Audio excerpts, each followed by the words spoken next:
Daniel, capítulo 1, também. Livro de Daniel, no capítulo 1.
Veio Nabucodonosor, rei da Babilônia, a Jerusalém e a sitiou.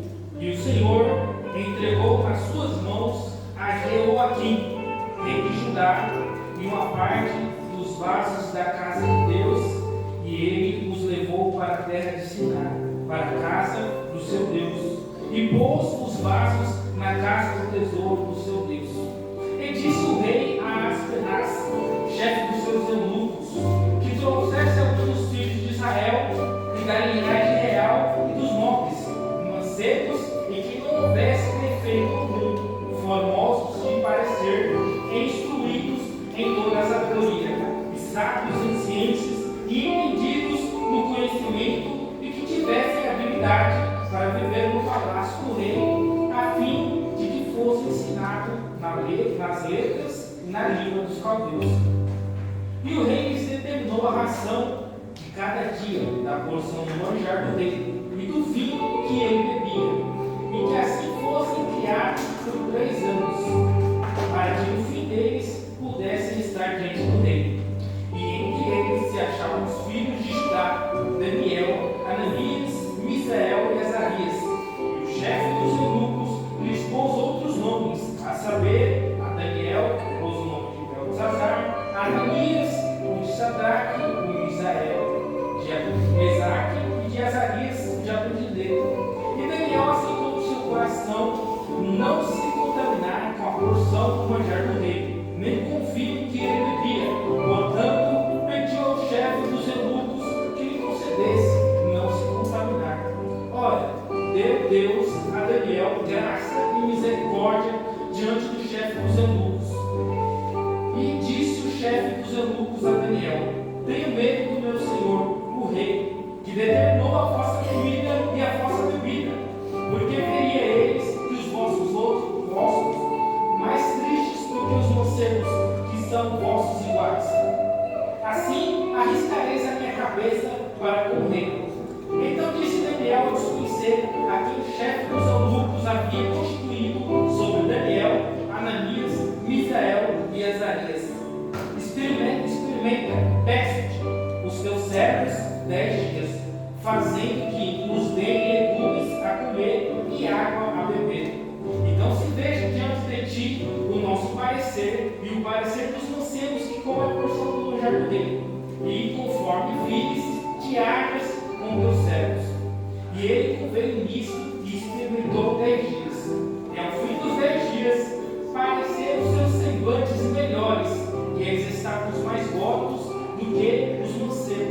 e comiam a porção do manjar do rei. Desta sorte, o dispenseiro tirou a porção do manjar deles e o vinho que deviam beber, eles davam a eles. Ora, a estes 4 mancebos Deus deu conhecimento e inteligência em todas as letras e sabedoria. Mas a Daniel deu entendimento em toda visão e sonhos. E ao fim dos dias em que o rei tinha dito que os trouxesse, o chefe dos eunucos os trouxe diante de Nabucodonosor. E o rei falou com eles, e entre todos eles não foram achados outros, tais como Daniel, Ananias, Misael e Azarias. E por isso permaneceram diante do rei, em toda a matéria de sabedoria e de inteligência. Sobre o que o rei lhes fez pergunta, os achou 10 vezes mais doutos do que todos os magos ou astrólogos que haviam em todo o seu reino. E Daniel esteve até o 1º ano do rei Ciro. Amém? Pode ser assim, vai bater palmas para a palavra de Deus. Glória a Deus!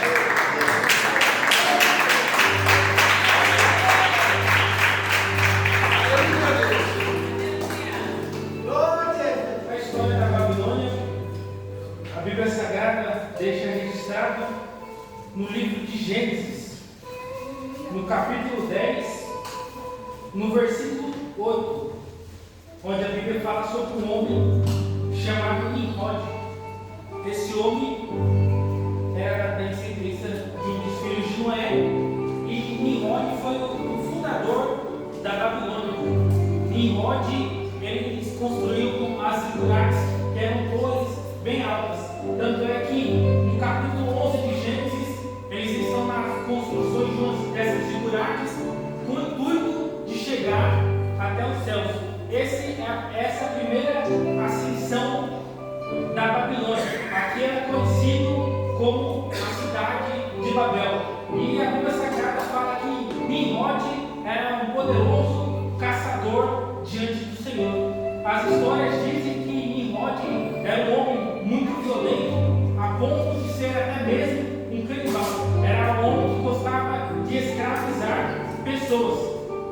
Então Nimrod foi o fundador da Babilônia, e a Babilônia aqui é a primeira vez que ela aparece na Bíblia Sagrada. E em contraste, nós temos também o início da geração do povo de Deus, do povo de Israel. É muito importante a gente ter isso em mente. A Bíblia Sagrada ela foi escrita e todas as histórias das civilizações foram acontecendo juntamente com a história do povo de Israel. Mas o intuito da Bíblia Sagrada é demonstrar a linhagem de Jesus Cristo até o dia que Jesus Cristo vinha sobre a face da terra. Então tem muitos nomes aqui de homens, de mulheres que são importantes para a história da civilização, para a cultura, mas que a Bíblia Sagrada não se dá o luxo de deixar a história deles clara, como eles viveram, o tempo que nasceram, porque a Bíblia Sagrada, o intuito é mostrar sobre Jesus Cristo. Então vem Abraão, em contraste juntamente com Nimrod, com a terra de Babel. Todos nós sabemos a história. Abraão vai ser escolhido por Deus. Abraão vai ser o pai da nação de Israel. A nação de Israel vai sair do Egito sob a liderança de Moisés. Moisés é um dos maiores líderes que a Bíblia Sagrada teve, e em contraste teve o pior povo possível da face da terra. Um povo que saiu da terra do Egito, mas não conseguiram entrar na terra prometida. A Bíblia Sagrada fala no Pentateuco, que no livro de Números, que eles vão perecer no Egito devido à rebeldia, devido à reclamação, devido a se levantar contra a liderança de Moisés. Mas o nosso Deus é um Deus misericordioso. O nosso Deus, todos os dias, Ele nos dá a oportunidade de reconhecermos a nossa falha. Por isso que nós vivemos no tempo da graça. A verdade, ninguém aguenta. Se for só a verdade, nem o ser humano é capaz de aguentar. Mas Jesus Cristo, Ele desce na terra em verdade e em graça. Enquanto a verdade fere, Jesus Cristo, com a sua graça, Ele nos alcança com a misericórdia, vai passando bálsamo sobre as nossas feridas. E o povo de Israel, depois de muito tempo, em peregrinar, eles estavam tão pertinho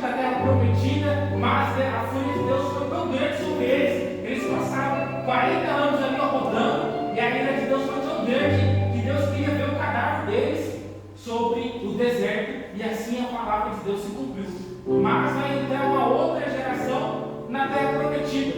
E lá no livro de Levíticos, no capítulo 25, Deus vai deixar uma ordenança muito importante para o povo de Israel. O povo de Israel, como os irmãos sabem de costume, eles deveriam guardar todos os sábados, mas no capítulo 25 de Levítico vai falar sobre o ano sabático. Israel, o povo de Deus, deveria trabalhar 6 anos e no 7º ano a terra teria que descansar. Então ninguém trabalhava no 7º ano, ninguém poderia fazer nada. Tudo que a terra produzisse, eles poderiam comer o que a terra produzisse, não que eles plantassem. Essa lei, esse mandamento de Deus vai ser cumprido somente com Moisés, Moisés. E depois de Moisés, o povo não vai estar nem aí para essa lei, para esse mandamento do Senhor. Vai se passar um período de 490 anos. Olha só o tempo, a paciência que Deus tem para com o seu povo, que Deus tem para com seus filhos, que Deus tem para com o mundo. Paulo chega a nos falar que se Deus fosse levar em consideração o tempo que nós, até aceitarmos o Evangelho no nosso coração, Deus tem a misericórdia e espera o tempo necessário. Quantas das vezes nós ouvimos o Evangelho, quantas das vezes nós já viramos as costas para a igreja, quantas das vezes já pegamos panfletinhos de evangelização e já jogamos no chão, quantas vezes nós vamos pregar às pessoas, não estão nem aí. O que tarda a vida de Jesus Cristo, ainda é a graça, ainda é o amor, ainda é a chance que Deus dá para o mundo ouvir e receber a palavra de Deus no seu coração.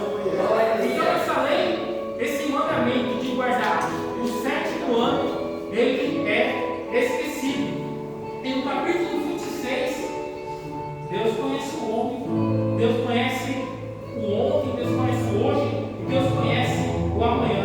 E no capítulo 26, Deus deixa algumas ameaças para o povo de Israel.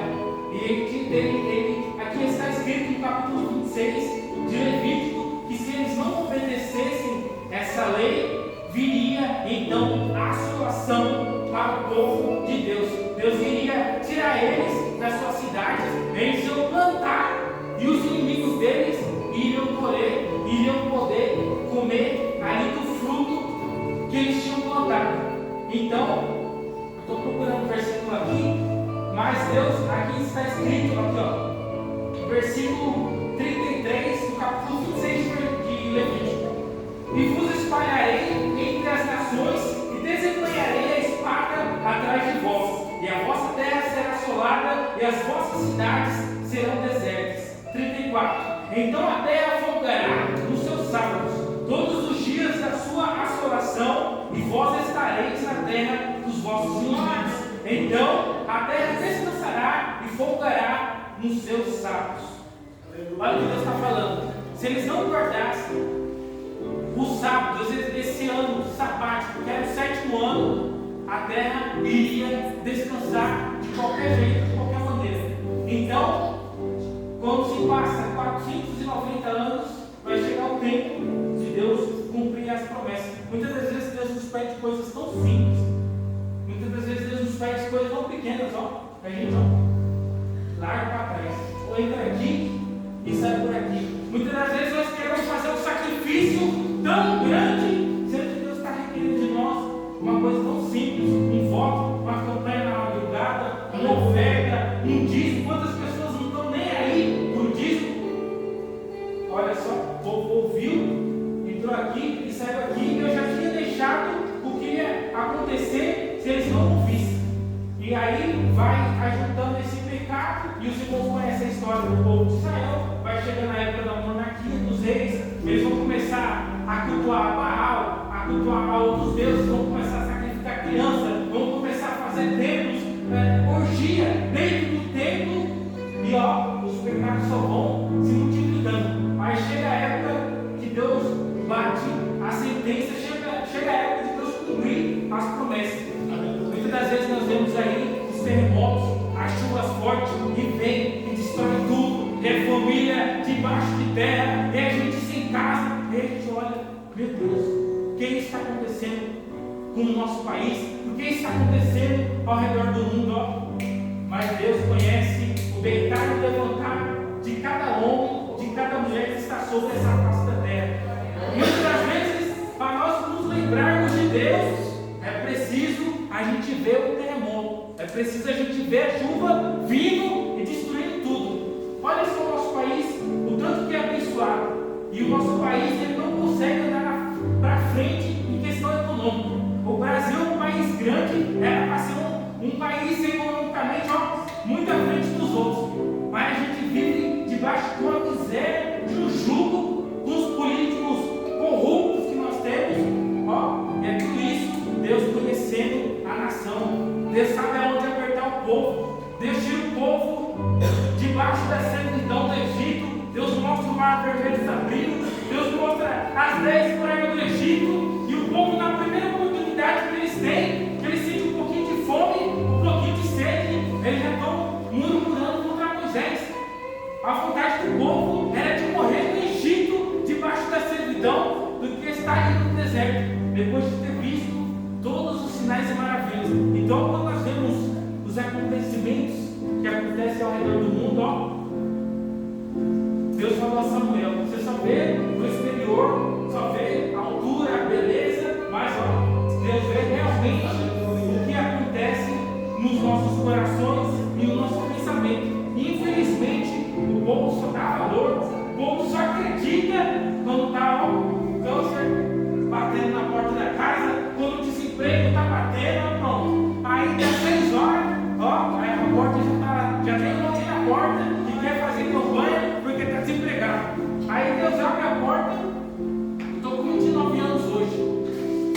Está com mais de 10 anos que a gente faz parte da igreja da Marla, e o tanto de jovem que entra na igreja e sai por quase que mudou de cargo, virou líder, arrumou um namorado, não sei aonde, e é todo tatuado, é todo cheio de briga, tudo aí. Sai da igreja, chega na igreja como se fosse um melhores, ó, e sai. Olha, o mundo gira, passa o dia, passa os anos, aí volta aquela pessoa toda carregada, toda oprimida, atrás de ajuda, e Deus é tão misericordioso que Ele consegue levantar a pessoa da cinza, mesmo que a pessoa passe a vida inteira caindo e levantando, sempre Deus está com a mão estendida a levar quem quer a sua ajuda. Deus deu tempo para o povo não ligou para a promessa, não ligou para a lei, o povo vai começar a cultuar a deuses que não eram conhecidos. Deus tira o povo do Egito, Deus dá dia de festa, Deus dá dia para guardar, Deus dá dia para trabalhar, Deus dá ano, Deus dá um calendário para o povo judaico, mas como sempre, está sempre olhando para as coisas de fora. E a vontade deles era tão grande de sair, que Deus vai permitir eles saírem da terra prometida. Olha só, na época de Moisés, eles vão lá na terra de Canaã. Os irmãos sabem que está escrito lá em Números, vão lá 12 espias e eles voltam, e a terra era tão boa que eles voltavam com um cacho de uva e era preciso 2 homens para carregar. Depois que o povo está dentro da terra prometida, a desobediência desagrada tanto a Deus, a imoralidade sexual que naqueles dias e até hoje é o pecado que derruba a maioria dos crentes. A mesma terra prometida na época de Elias, a terra estava seca. Eles criam um Baal que mandava chuva, mas não cria em Deus. E Deus aqui, a gente vê hoje, de manhã tá meio calor, à noite está mais frio, mas vemos que o tempo hoje está tudo meio fora do lugar, e Deus mostrando para nós que Ele é o dono do tempo. Mas nós vamos conversar, é o Pedro que manda chuva, é não sei o que que manda o sol, é não sei o que. Deus mostrando que Ele controla o tempo. O povo de Israel ficou na seca, mas não criam em Deus. E nós conhecemos a história que Elias vai orar para que não houvesse chuva sobre a face da terra, para que aquele povo cresce, que era Deus que mandava chuva. Então vai chegar a época que Deus vai cumprir a sua promessa e vai permitir a entrada do Império Babilônico ali nas terras de Israel. No livro de Lamentações,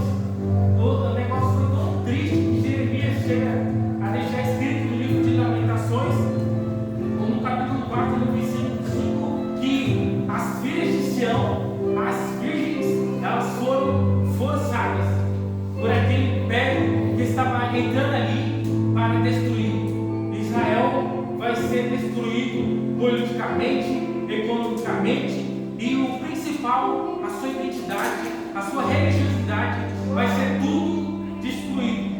Babilônia vai ter 3 incursões dentro da terra de Israel. E na primeira, ele vai levar ali o rei Jeoaquim. Chega então aonde nós lemos no livro de Daniel, no capítulo 1. Vai ser levado somente os príncipes, os nobres, a alta sociedade. E Deus é tão poderoso que Daniel, ele vai para a Babilônia, e Jeremias, ele fica ali, ainda vendo toda a desgraça e destruição do seu povo. Muitos falam que Jeremias é o profeta chorão, mas imagine, você nascer nessa cidade, crescer nessa cidade, conhecer todos os cantos da cidade. Deus te usa para pregar, Deus te usa para falar. Jeremias foi tido como mentiroso, Jeremias apanhou, Jeremias foi jogado em calabouço, e o povo não deu crédito enquanto não viu a Babilônia entrando e destruindo tudo. E a pior destruição que Israel teve foi a destruição do templo, a casa de Deus. Salomão construiu com tanto carinho, os irmãos conhecem a história. Salomão edificou um templo, e Salomão faz um voto diante do Senhor, que aonde um judeu estivesse, em qualquer lugar da terra, que ele orasse voltado para o templo, Deus ouviria a sua oração. Eu esqueci onde está o capítulo, mas Daniel conhecia essa oração de Salomão. Salomão apresenta aquele templo diante de Deus, a glória de Deus desce como fumaça, ninguém consegue ver ninguém, e todos eles são impactados pela glória. E Salomão deixou voto: todo aquele que entrar nesse templo, se tiver pecado, se orar ao Senhor e voltar o seu coração ao Senhor, ele vai ser perdoado. Daniel, ele sai da sua terra, ele sai do seu povo, ele sai dos seus costumes, mas ele está indo para uma terra. Babilônia não era um lugar feio, Babilônia não era um lugar derrotado. Babilônia, nessa época, estava no seu segundo auge sobre a liderança de Nabucodonosor. Então Babilônia chega a ser uma das 7 maravilhas do mundo, o jardim suspenso da Babilônia. Daniel está indo para um lugar magnífico, um lugar lindo, um lugar de muitas mulheres bonitas, um lugar de conhecimento. Daniel está indo diretamente para o trono, para onde tinha as autoridades ali da Babilônia. Muitas das vezes Deus dá oportunidade para o irmão, para a irmã, para o jovem, para a moça,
de pastor, hoje nós vemos a igreja precisando de homens que falam a verdade. Meu Deus, já 51. E isso vai ser o propósito de Daniel. Ele vai para a Babilônia e ele vai enfrentar o sistema babilônico. Daniel, a luta de Daniel é contra astrólogos, é contra a magia. O Satanás consegue hoje controlar as massas através da magia. Tem um monte de gente que o sonho deles é ir para Disney, conhecer lá o orelhudo lá do Mickey. Meu Deus, e tudo isso é magia que está controlando o mundo. Tudo isso é o calço de Satanás. E lança um filme lá nos Estados Unidos e consegue alcançar todo mundo. Lança uma moda lá nos Estados Unidos e consegue. Como que eles conseguem? Através da magia. Daniel, ele foi para lá e ele vai bater de frente com o sistema babilônico. Através da vida de Daniel, o nome de Deus, ele vai ser conhecido. Nabucodonosor, ele vai passar pelos perrengues. Aí uma hora, quem serviu ao Deus de Daniel, meu Deus, vai ser castigado. Todo mundo tem que servir ao Deus de Daniel. Mas já depois, Nabucodonosor colocando os pés entre as mãos. Ele teve a visão do sonho. Passa um pouquinho, ele mesmo já está construindo a estátua que ele mesmo sonhou. Hoje, o que tem faltado hoje nos nossos dias é jovens que se dispõem a bater de frente com o sistema. Daniel, ele vai ficar do lado do sistema da Babilônia, do lado da política da Babilônia, do lado dos astrólogos da Babilônia, porque onde nós vemos aqui, eles vão colocar no seu coração de não se contaminar com as coisas desse mundo. Isso é tão triste que hoje nós estamos vendo as coisas andar para a contaminação, as coisas do mundo entrando, os costumes do mundo entrando na vida dos nossos jovens, na vida dos nossos irmãos. E um pipa, e um puxa, e coloca, um tira, e aquele negócio. Os costumes do mundo querendo de qualquer jeito entrar dentro da igreja, principalmente dos jovens. A fonte da igreja está nos lombos dos jovens. Então, Satanás conseguindo parar, Satanás conseguindo distrair, ele consegue parar. O ancião, ele tem a sabedoria, o ancião, ele tem a experiência. E é através da experiência do ancião, passando para o jovem, que tem a força, o Daniel. Dentro da Babilônia, Daniel tinha um momento que ele estava sozinho ali, batendo de frente com toda a magia que estava ali dentro da Babilônia, todo o conhecimento que estava dentro da Babilônia. Mas Daniel, a partir do momento que ele coloca no seu coração de não se contaminar, não comer o manjar do rei, a comida que tinha ali, Daniel, ele tinha excelência diante de Deus, diante das visões que Deus tinha dado, que Deus dava para eles. Se eu for falar aqui, a magia, o paganismo, ele é tão sério que todas essas datas comemorativas que nós temos nos dias de hoje é tudo data satânica. A Páscoa, o Natal, o Dia dos Namorados, o Dia dos Pais. Pode prestar atenção, quando vai chegando perto do Dia dos Pais e da Mãe, começa a notícia, e filho mata pai, e pai e mãe mata filho. É tudo datas comemorativas que são satânicas, tudo é comida satânica. Eu não creio na Páscoa, mas está lá comprando ovo de chocolate, ovo da Páscoa. Eu não creio que no Natal Jesus nasceu, mas está lá comemorando as coisas do mundo. É a mesma data. Se nós formos puxar um outro, eu devo saber. Vamos puxar o Natal, a Páscoa, tudo vai começar aqui, na Babilônia, e depois, quando chega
lei de Moisés à risca, mas o pecado, o paganismo, Deus tirou do meio deles. Aí nós chegamos aqui em Daniel, no capítulo 6, se nós vamos levar em consideração que Daniel foi para a Babilônia com 12 anos, quando chegou aqui, no capítulo 6, a Bíblia Sagrada fala no começo que ele já estava na época de idade. Então Daniel, quando ele é jogado na cova dos leões, a impressão que dá, toda vez eu achei que Daniel ainda era jovem, mas vai se passar os 70 anos na Babilônia. Se Daniel foi para lá, vamos supor, com 12 anos, então nessa época aqui, depois de 70 anos, ele estaria 70 mais 12, estaria provavelmente 80 e poucos anos, 82. Então Daniel, quando ele é jogado na cova dos leões, ele já estava um senhor de idade, já estava um senhorzinho. Então Daniel, ele passa por todo o período babilônico, ainda chega o Império Persa e o Medo Persa. E em todo o momento ali, Daniel foi usado por Deus na parte de visão. E Deus se agrada tanto de Daniel, que Deus vai dar, já no finalzinho do capítulo de Daniel, Daniel vai começar a ter revelações dos reinos que viriam a vir. O reino dos Médios e dos Persas, o reino da Grécia e o reino do Império Romano. Daniel vai ter a visão até do milênio, quando Jesus ataca a pedra lá do céu e fere a estátua. Daniel vê aquelas visões e ele fica perturbado. Ele perde a fome, ele perde a vontade de dormir, ele fica perturbado e ele vai buscar pelo conhecimento, pelo discernimento dos sonhos que ele estava tendo. E Deus revela para Daniel que algumas coisas eram para a época dele e que alguma parte do sonho era ainda para os dias e ainda que viriam de vir. O anjo fala para Daniel: o homem vai correr de um lado para o outro, a ciência vai se multiplicar e depois essas palavras irão se cumprir. Em Amós, capítulo 3, se não fala de memória, versículo 6, o Senhor fala assim: que certamente o Senhor Jeová não fará coisa alguma sem antes revelar aos seus servos e profetas. Será que Deus está nos avisando das coisas que estão por vir? E se Ele nos está avisando, por que será? Será que tem alguém disposto a se separar das coisas desse mundo? Será que tem alguém disposto ainda a renunciar tudo que o mundo tem para oferecer, para ser usado por Deus nessa geração? E o que me entristece é que essa geração aqui, e nós vamos impactar, e nós vamos impactar essa geração. Nós estamos se deixando levar pelos costumes, nós vamos impactar quem? Nós não temos força nem de bater contra os eventos do mundo, nós vamos impactar. É uma geração que não quer coisa pequena, não quer coisa, não, nós vamos mudar o mundo. Daniel, ele foi levado como cativo. A Bíblia nem fala sobre a família de Daniel, se foi morta, o que aconteceu com eles. Mas Daniel tinha todos os motivos para ser um jovem rebelde, para ser um jovem que xinga: vou para a Babilônia, Deus nos rejeitou, Deus abandonou o seu povo, nós estamos indo para a Babilônia. Daniel tinha conhecimento, e ele vai até relatar depois que ele entendeu através dos livros do profeta Jeremias que a desolação iria durar 70 anos. Então Daniel, com tudo que aconteceu na vida dele, ele usou para se firmar na presença de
mundo quer ouvir, vai ser seletivo. Mas no momento certo, na hora certa, quando Deus colocar, ó, o nome de Deus vai ser glorificado. Então permaneça. Paulo fala para Timóteo: permaneça naquilo que você aprendeu. Os costumes antigos que os anciãos ensinaram, que os pais ensinaram. Permaneça naquilo que aprendeu. Infelizmente, a geração de líderes que estão vindo para distorcer, para